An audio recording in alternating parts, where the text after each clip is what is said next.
Bonjour à toutes et à tous, ravi de vous accueillir pour cette nouvelle vidéo sur Epirum. Le sujet du jour est publication d'articles scientifiques, point de vue de l'éditeur, avec le professeur Bernard Combe, éditeur en chef de RMD Open.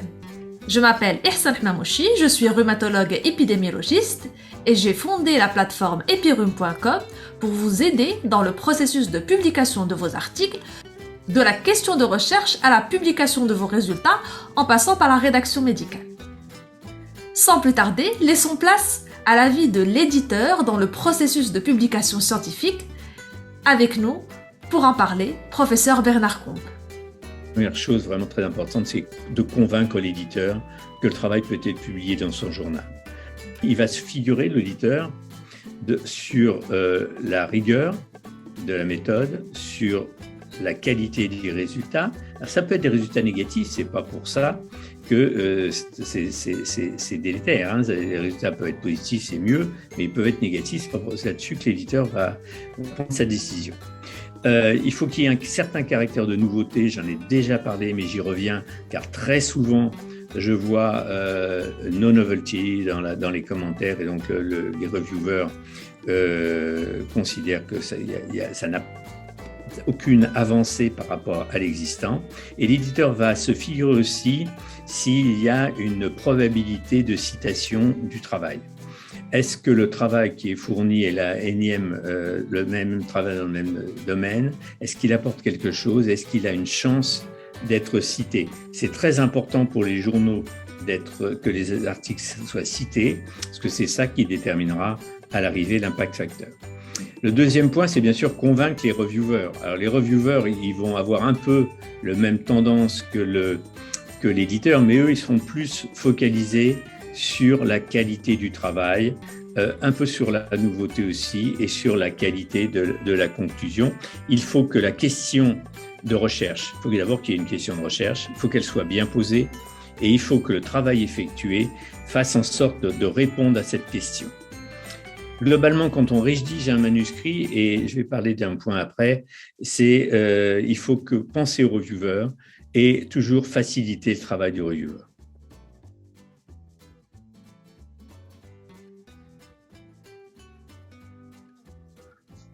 Alors, à mon avis, en tant qu'éditeur, ça fait pas mal d'années que je fais cette fonction, le point le plus important reste la qualité du travail qui va être présenté dans le manuscrit. Et en particulier, deux points sont très importants. C'est la méthodologie qui doit être bien adaptée à la question posée et également le caractère de nouveauté par rapport à ce qui existe dans la littérature. Autrement dit, si on réplique quelque chose qui est déjà été fait, c'est certainement moins pertinent. Le deuxième point, c'est la qualité du travail, c'est fondamental. Le deuxième point, c'est qu'il y ait une bonne rédaction. Une bonne rédaction, notamment sur... Il ne faut pas faire trop long, parce que je vois souvent des manuscrits, notamment les discussions qui sont beaucoup trop longs et qui lassent les reviewers. Donc, il faut faire des phrases courtes, dire ce qu'il faut dire, mais pas vouloir absolument tout raconter. Et pour les non-anglophones, faire vérifier l'anglais parce qu'il y a souvent des remarques sur la qualité de l'anglais pour les pays non anglophones. Le troisième point, pour la publication elle-même, je crois qu'il faut essayer d'évaluer en fonction de la qualité de son travail le meilleur choix pour le journal cible, et c'est pas facile. Il faut pas non plus surévaluer parce qu'à ce moment-là, on va perdre du temps. Il faut pas non plus sous-évaluer. Donc il y a vraiment le choix du journal cible est quelque chose de très important et qu'il faut souvent partager avec ses co-auteurs pour essayer d'aller directement vers le journal adapté. Donc, je retiens méthodologie, rédaction et le choix du journal cible. Oui, et retiens la nouveauté. Oui, et la nouveauté. Le caractère nouveau. D'accord.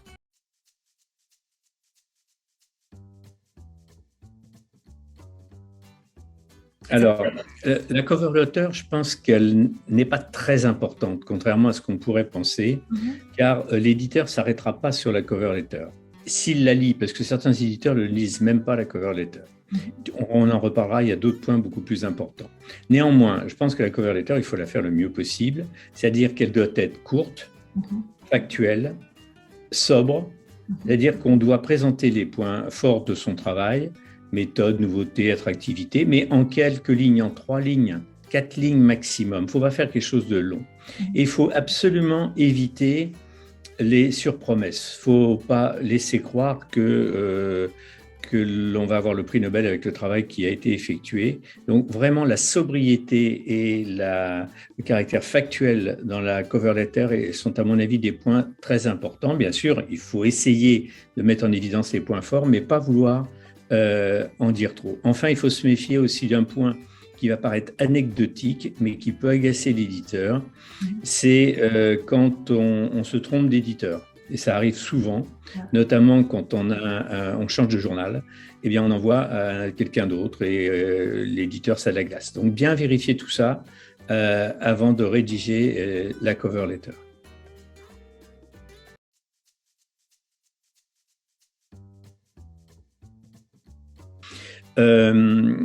Tout d'abord, il faut, quand on a un manuscrit, qu'on a rédigé un manuscrit, il faut bien savoir que l'on a 2 objectifs. Le premier, on ne l'oublie jamais, c'est l'objectif, bien sûr, d'acceptation du manuscrit par le journal où on le soumet. Donc, c'est l'objectif final.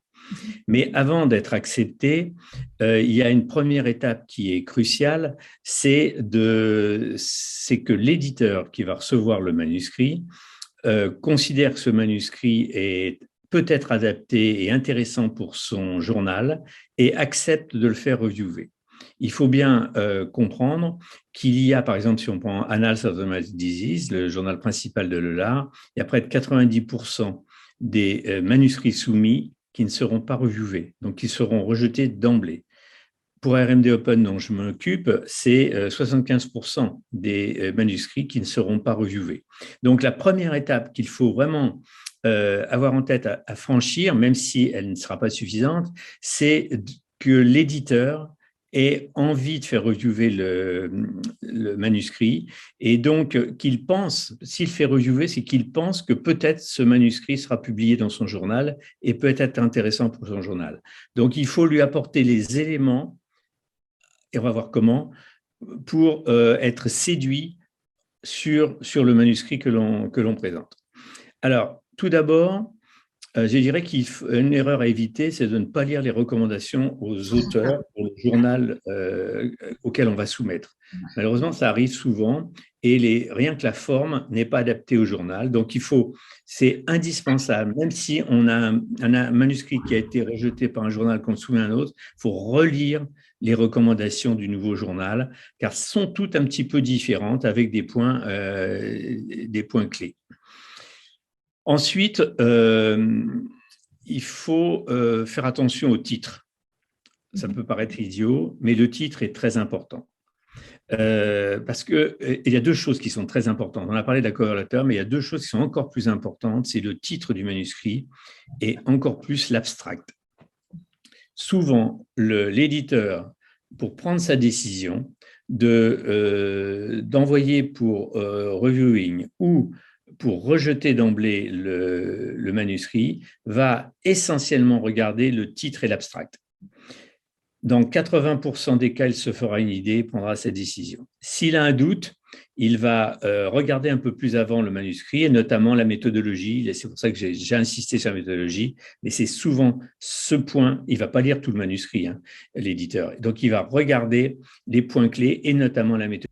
Oui, alors, donc s'il a un doute, l'éditeur va demander l'avis d'un collègue, ce qu'on appelle la deuxième opinion ou la seconde opinion, avant d'envisager le rejet du manuscrit.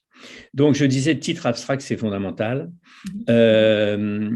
Et dans l'abstract, notamment l'abstract, je crois que c'est vraiment le point le plus important. Donc, le titre, déjà, pour terminer, le titre, il doit être bien adapté au travail qui a été effectué et il doit être assez attractif quand même pour l'éditeur, lui donner envie d'aller plus loin, mais pas non plus, comme je disais pour la cover letter, faire de surpromesses. L'abstract, alors là, l'abstract, c'est vraiment clé. Il doit être parfaitement clair, donc très bien rédigé. Il doit y avoir des méthodes, et notamment les méthodes d'analyse. Il doit y avoir un minimum dans l'abstract. Souvent, il n'y a rien. Et ça, c'est vraiment dérangeant. Et ça peut être une clause de refus d'emblée. Donc, il faut qu'on sache au minimum un petit peu les méthodes qui ont été utilisées.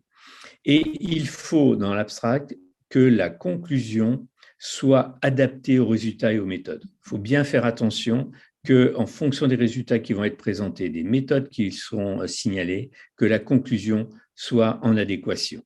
Donc l'objectif, c'est de passer, je dirais, comme en sport, ou le premier round. Ce premier round, c'est de donner envie à l'éditeur de faire reviewer le manuscrit. Ensuite, le quatrième point, je dirais, il faut se méfier des mauvaises rédactions. Et donc, il faut bien faire relire le manuscrit par quelqu'un d'autre. Le texte doit être globalement court, comme je le disais tout à l'heure, il ne faut pas vouloir tout écrire, notamment je me méfie beaucoup des discussions qui n'en finissent plus. Et il doit être bien rédigé, c'est un point important que les reviewers relèvent régulièrement. Quand un texte est mal écrit, même si les résultats et les méthodes peuvent paraître intéressants, c'est un point très négatif. Comme dans l'abstract, enfin, dans le manuscrit, le cinquième point que je relèverai, c'est les discussions et les conclusions inappropriées. Donc, il faut la discussion soit parfaitement ciblée sur les résultats et que la conclusion soit autorisée, si je puis dire, par les résultats et les méthodes qui vont être montrées. Et donc, l'interprétation exacte des données est un point très important. Très souvent, on voit des discussions et des conclusions qui ne sont pas autorisées par les résultats qui sont montrés. Le sixième point, c'est qu'il faut être vigilant tout au long de son manuscrit. Et on voit trop souvent des auteurs nous adresser de mauvaises figures, de mauvaises tables.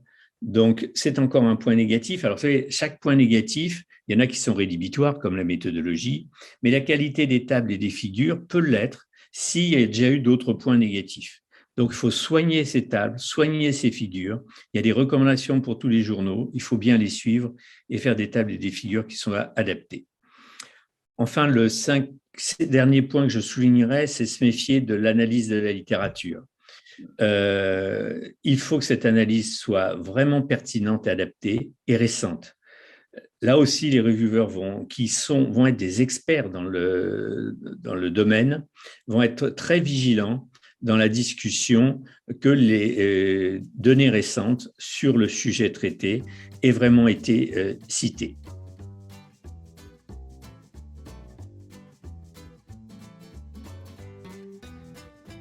Alors, ce n'est pas une chose très facile. On aimerait pouvoir publier plein de fois dans le Lancet, mais c'est compliqué.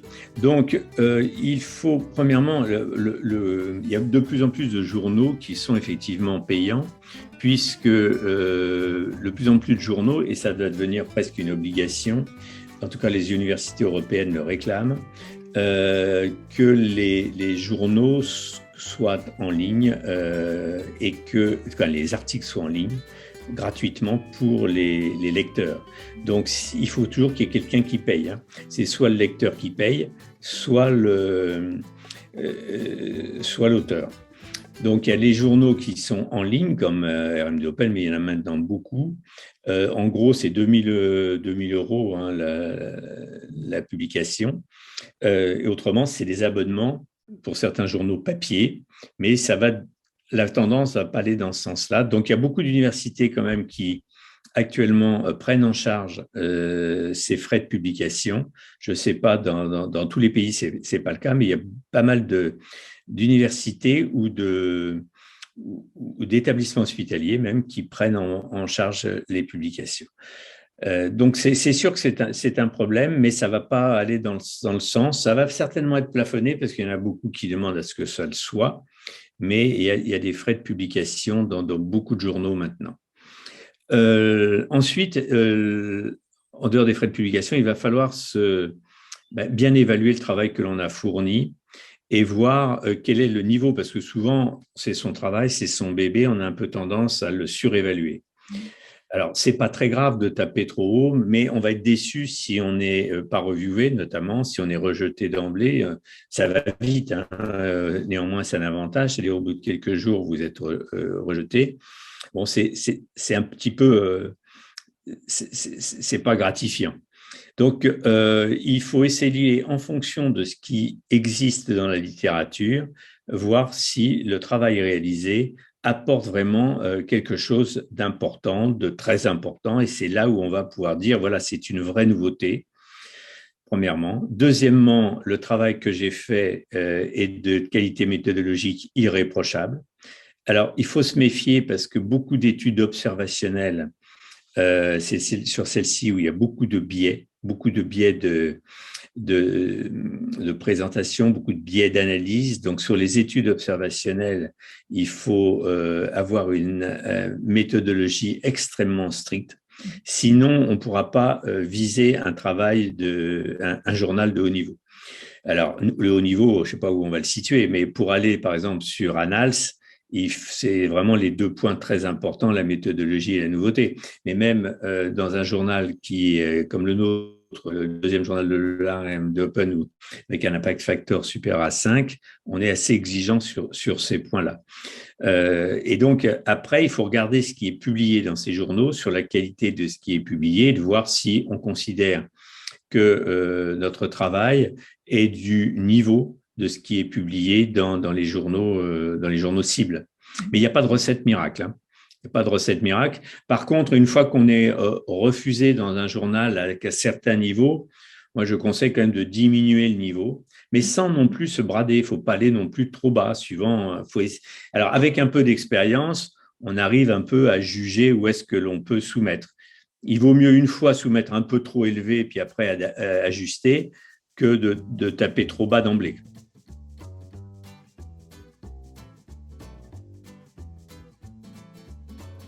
Oui, moi, le dernier conseil, en fait, c'est un point que je considère comme important. Ce n'est pas le premier manuscrit qui va être soumis, mais c'est la révision d'un manuscrit. Trop d'auteurs considèrent que quand un manuscrit a été reviewé, qu'il y a une décision qui est souvent une révision majeure, la plupart du temps, où c'est rarement accepté du premier coup, hein, ça peut arriver, mais c'est exceptionnel, en tout cas pratiquement jamais pour un article original. Donc il y a 1, 2, 3, 4 rounds de révision, mais il faut se méfier du premier ou du deuxième, où le manuscrit peut encore être rejeté. Et trop d'auteurs considèrent qu'une fois que le manuscrit a été révisé, qu'il y a la décision, qu'il y a des questions, eh bien, c'est presque acquis. Pas du tout, hein. Il y a encore pas mal de manuscrits qui vont être rejetés après révision parce que, et c'est souvent la faute des auteurs, parce que les auteurs n'auront pas pris le temps de bien répondre aux reviewers et de modifier le manuscrit en fonction des recommandations des reviewers. Alors, il faut déjà bien lire la lettre de décision. Il faut bien lire la lettre de décision, bien lire les commentaires des reviewers avant de répondre. Et ici, autant pour la soumission initiale, la cover letter est importante, mais ce n'est pas fondamental. Ici, la cover letter est vraiment très importante. Si pour une raison ou pour une autre, on ne peut pas répondre au reviewer, il faut l'exprimer, il faut le dire. L'éditeur pourra comprendre. S'il y a parfois des conflits d'intérêts, ça peut arriver. Il faut bien expliquer ceci à l'éditeur. Et ensuite, il faut parfaitement répondre à toutes les questions. Ne pas négliger une question parce que très souvent, l'éditeur renverra le manuscrit révisé au reviewer. Donc, il faut bien répondre à toutes les questions et il faut aussi se méfier d'être extrêmement courtois avec les reviewers, puisqu'ils vont recevoir les réponses des auteurs. Donc, dans toutes les réponses, il faut être très courtois, même si on est agacé, ce qui arrive, par les questions des reviewers, ou si on pense qu'elles sont inappropriées, il faut rester très courtois et rédiger de façon à ce que ce soit compréhensible, mais pas dire que le reviewer s'est trompé. Et donc, il faut, si possible, bien sûr, il ne faut pas non plus faire des corrections si elles ne vous paraissent pas adaptées. Mais il faut aller, si possible, dans le sens des reviewers qui, une fois encore, sont des experts dans le domaine. Mais il peut arriver que l'on soit en désaccord avec l'expert et à ce moment-là, il faut l'exprimer toujours de manière extrêmement courtoise. Il faut prendre en considération que le reviewer fait un travail bénévole et qu'il est expert dans le domaine et que c'est un travail qui prend du temps. Et l'objectif, c'est généralement d'améliorer le manuscrit. Et très souvent, les auteurs, d'ailleurs, remercient les reviewers parce qu'ils ont compris que ça allait améliorer leur travail à l'arrivée. Il faut toujours, dans la cover letter ou en parallèle, mais idéalement dans la cover letter, présenter des réponses point par point. Donc, il faut remettre les questions des reviewers et dessous, apporter la réponse que l'on veut fournir. Et enfin, toujours après la réponse, il faut mettre expressément la modification que l'on a faite dans le texte. En plus de cette cover letter, il faudra toujours, malheureusement ça manque parfois, même si c'est dans les recommandations, une copie du manuscrit révisé avec les modifications apparentes. Ceci va faciliter le travail du reviewer. Il va pouvoir voir où est-ce que l'auteur a fait les modifications et l'absence de ce manuscrit révisé avec des modifications apparentes agace beaucoup les reviewers. Donc, ne l'oublions pas, il faut mettre ces deux choses, les réponses point par point et les modifications apparentes dans le texte. Donc, je vous l'ai dit, il faut faire aussi autant que possible les modifications. Il ne faut pas se contenter de réponses, mais si c'est possible, ajouter une modification, même si elle sera mineure. Même si elle sera mineure, le reviewer sera satisfait généralement si on lui apporte une modification. L'objectif, c'est donc de faire accepter son manuscrit, et donc il faut, si possible, aller dans le sens du reviewer et faciliter le travail du reviewer. Merci beaucoup pour tous ces conseils et ces astuces pratiques et au plaisir de vous recevoir pour une nouvelle vidéo sur Epirub. Merci San, c'était également un grand plaisir.